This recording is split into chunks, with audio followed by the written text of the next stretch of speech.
Hello guys! Welcome back at Wilmas Kitchen. Today ay magluluto po tayo ng beetroot with coconut milk. This is very delicious and very nutritious vegetable. Let's get started. In a pan, maglagay lang po tayo ng butter.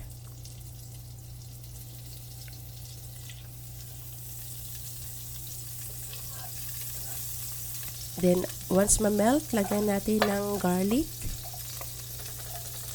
Gisa-gisa lang po yung garlic until mag-golden brown para lalabas yung aroma. Then we will add the onions. Gisa-gisa lang din. At ito po yung ating beetroot ay cut to strips. Yan, gisa na rin natin. Mabilis lang po siyang gagawin guys. Hindi po complicated yung paggawa natin ng beetroot. Gisa-gisa lang din.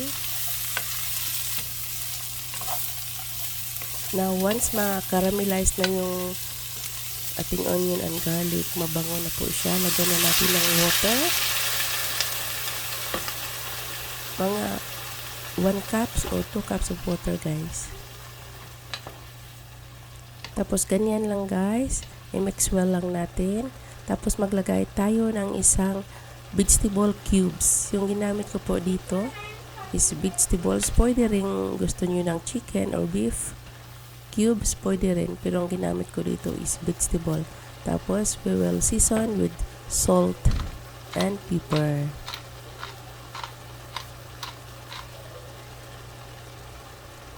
Now, maglagay din tayo ng maliit na cinnamon stick and cumin.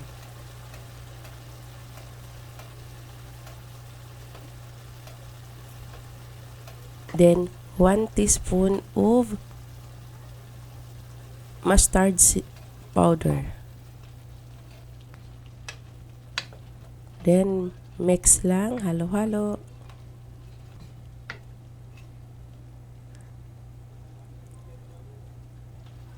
Then we will simmer guys in like 10 minutes in a medium fire. Yan. So luto na po ang ating beetroot. So ilagay na natin ang ating coconut milk. I just add 1 cup here guys.